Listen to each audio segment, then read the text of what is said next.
Hello students, NCERT physics class 11th में आप सभी का स्वागत है। आज से हम लोग स्टार्ट कर रहे हैं यूनिट 3 यानी कि अध्याय 5, जिसका नाम है समतल में गति।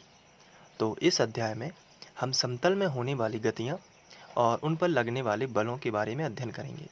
कोई भी वस्तु है जिस पर बल लग रहा है, बल का प्रभाव क्या है, न्यूटन के नियम क्या हैं, और साथ ही साथ संवेग क्या कहलाता है, संवेग संरक्षण के सिद्धांत और रॉकेट नोदन, ये सब बातें हम इस चैप्टर में करेंगे।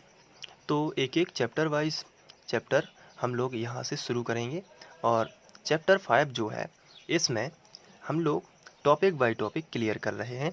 तो सबसे पहले तो मैं आपको बता दूं, यहाँ पर हम सबसे पहले पढ़ेंगे बल क्या कहलाता है और बल से रिलेटेड जितने भी क्वेश्चन आपसे पूछे जा सकते हैं उन सभी के बारे में डिस्कस करेंगे।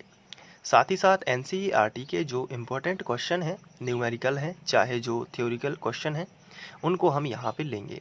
तो आपको यूनिट 3 से बहुत अच्छे से पढ़ाई करना है और यहाँ से आपको जुड़ जाना है और एक एक करके सभी टॉपिक को क्लियर करना है। इसके बाद में अगर आपको किसी भी टॉपिक से कोई भी प्रश्न है या कोई डाउट है तो आप मुझे कमेंट करके बताइए, मैं उसका रिप्लाई करूँगा। केवल डाउट होना चाहिए बस। इसके साथ हम लोग बात करेंगे कुछ इम्पोर्टेंट टॉपिक्स की और इसके बाद में हम लोग महत्वपूर्ण विकल्प भी देख लेंगे। तो चलिए स्टार्ट करते हैं। सबसे पहले बात की जाए तो पहला टॉपिक है बल एवं इसके प्रभाव। तो यहाँ पर हमें सबसे पहले ये समझना है कि बल कहलाता क्या है और इससे क्या क्या हो सकता है। वैसे आप नॉर्मली सभी जानते हैं कि बल क्या कहलाता है।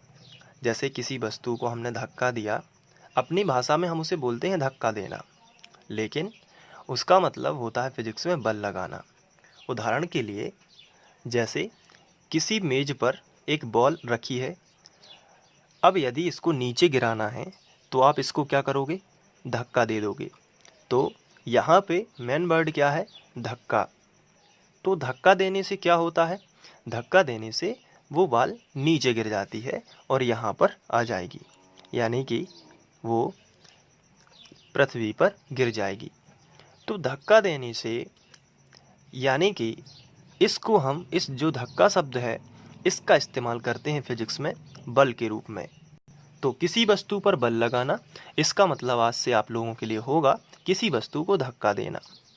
अब क्या धक्का ही एक शब्द है जो बल को निरूपित करेगा या बल को बताएगा? तो आंसर है नहीं। यहाँ पे अगर किसी वस्तु में खिंचाव उत्पन्न कोई चीज़ करती है तो वो भी बल ही होगा। उदाहरण के लिए जैसे हम मान लें कि ये एक रबड़ है। अब रबड़ तो आप जानते ही हैं कि इसमें खिंचाव उत्पन्न होता है। अगर हम इसको यहाँ से खींचें, यानी कि हम इसमें खिंचाव उत्पन्न कर रहे हैं, और इसको यहाँ से खींचें तो क्या होगा, इसकी आकृति में परिवर्तन हो जाएगा। तो आकृति में परिवर्तन होगा, इसका मतलब है जब इस पर बल लगाया जाएगा तो इसकी आकृति खिंचकर कुछ इस तरीके की हो जाएगी। अब मान के चलिए, तो बल क्या है, बल धक्का है और खिंचाव भी है, क्योंकि अगर ये दोनों बल हटा लिए जाएं तो वस्तु अपनी मूल अवस्था में आ जाएगी। यानी कि दोनों तरफ से जो हमने खिंचाव लगाया है इसके कारण वस्तु की आकृति में हुआ है परिवर्तन। आकृति में परिवर्तन का मतलब है उसकी आकृति चेंज हो जाती है। पहले उसकी आकृति इस तरीके से थी, अब उसकी आकृति इस तरीके से हो जाती है। तो हम कह सकते हैं, अगर बल की डेफिनेशन की बात करें तो यहाँ पे हम बल की डेफिनेशन दे सकते हैं, बल वह धक्का या खिंचाव है। सबसे पहले बल क्या है, धक्का। याद करिए इसको, बल क्या है, धक्का है या फिर खिंचाव है, जो किसी वस्तु में गति उत्पन्न कर दे, किसी वस्तु में गति उत्पन्न कर देता है। एक यहाँ पे बात आई है कि किसी वस्तु में गति उत्पन्न करना। अब जैसे हमने पहला उदाहरण लिया था ये वाला, तो यहाँ पे अगर हम इस बॉल पर धक्का लगाते हैं, यहाँ पे F बल लगाते हैं, तो क्या होता है, वस्तु लुढ़कने लगती है। या ये बॉल है तो बॉल क्या होगी, पहले लुढ़केगी धीरे धीरे करके और फिर यहाँ पे गिर जाएगी। तो यहाँ पे ये चीज़ क्या है, तो आंसर है ये चीज़ है गति। तो बल लगाने से क्या होता है, वस्तु लुढ़कने लगी या बॉल लुढ़कने लगी तो उसमें गति उत्पन्न हो जाती है।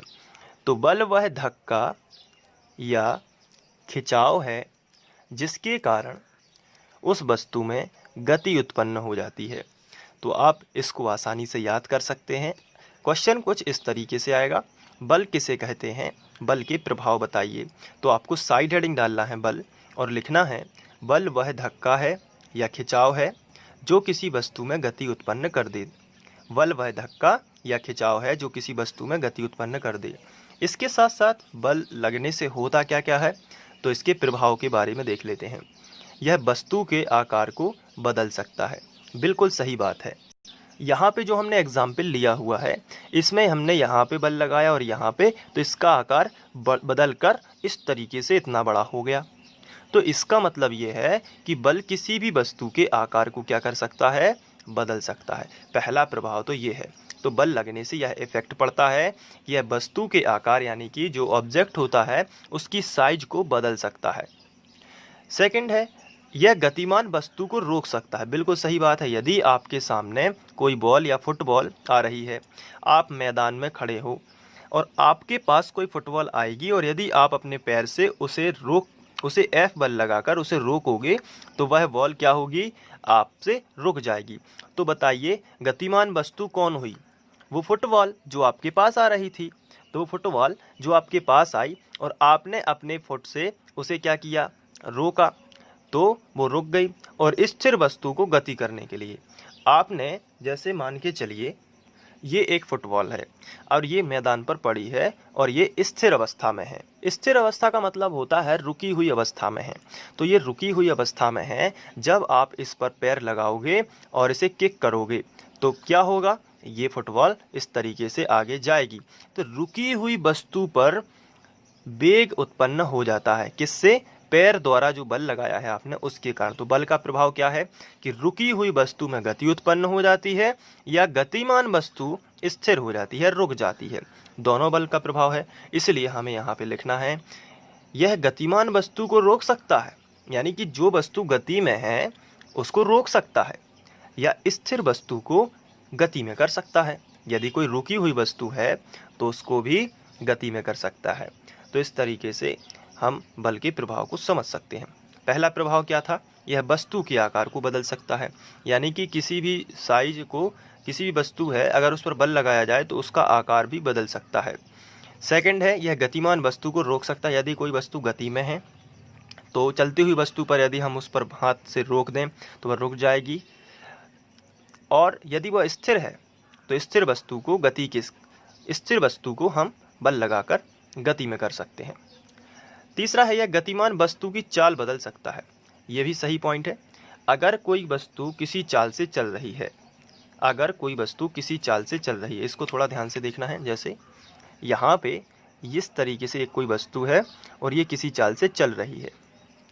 तो जैसे मान के चलिए यहाँ से यहाँ तक वो 2 मीटर पर सेकंड से चल रही है, उसकी ये चाल है। लेकिन अगर मान के चलिए उस पर एफ बल लगा दिया जाता है, एफ बल लगाया जाता है तो उसकी चाल, जैसे मान लीजिए वस्तु को और धक्का दे दिया जाता है। बल का मतलब क्या होता है, धक्का। अगर ये चल रही है अपनी स्पीड से, अगर इसको धक्का दे दिया जाए तो उसकी चाल बदल सकती है। अगर धनात्मक धक्का दिया जाए, यानी धनात्मक बल लगाया जाए, यानी बल की दिशा में, जैसे वस्तु ऐसे चल रही है और ऐसे ही धक्का दे दिया जाए तो आगे की ओर वस्तु अचानक से स्पीड उसकी बढ़ जाएगी। स्पीड बढ़ जाएगी यानी कि चाल बढ़ जाएगी। तो 2 से हो सकता है वो 4 मीटर पर सेकंड हो जाए। तो इसलिए हम कह सकते हैं कि बल लगाने से चाल में परिवर्तन हो जाता है। दूसरी ओर यदि कोई वस्तु मान के चलिए इसी डायरेक्शन में चल रही होती, लेकिन बल हम इस डायरेक्शन में लगाते, यानी कि चाल के विपरीत, तो क्या होता, वो 2 मीटर से चल रही है, हो सकता है उसकी चाल बदल के 1 मीटर पर सेकंड हो जाए या 0 हो जाए। तो इस तरीके से हम कह सकते हैं कि गतिमान वस्तु की चाल बदल सकती है। यहाँ पे हम गतिमान वस्तु की चाल को बदल सकते हैं। जैसे आपके पास कोई फुटबॉल आ रही है किसी चाल के साथ और वो गति में है, आ रही है, इसका मतलब होगा कि वो कैसी है, गति में है।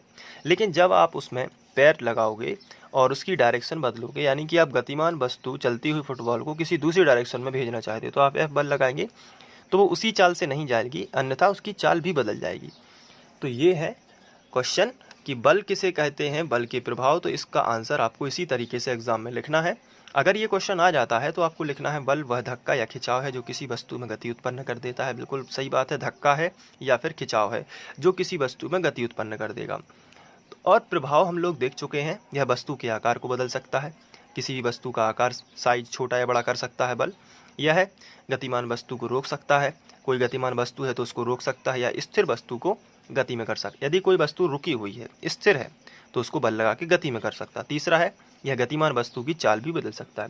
तो इस तरीके से आप इसको नोट कर लीजिए। आप इसका स्क्रीनशॉट ले लीजिए। पहला ये है, मैं यहाँ पे, आप वीडियो को पॉज कर लीजिए और इसको लिख लीजिए।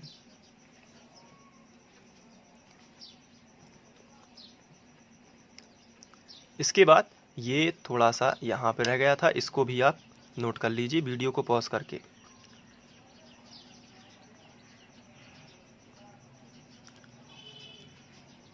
तो आज हमने पढ़ा है बल और उसके प्रभाव के बारे में। बल क्या होता है और इससे कौन कौन से इफेक्ट पड़ते हैं। सेकंड वीडियो में हम देखेंगे कि जड़त्व क्या है, जड़त्व की खोज किसने की, और जड़त्व के बारे में सबसे पहले किसने बताया था, और जड़त्व से संबंधित न्यूटन का प्रथम नियम क्या होता है।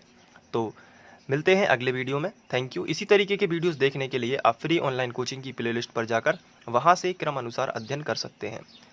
Thank you.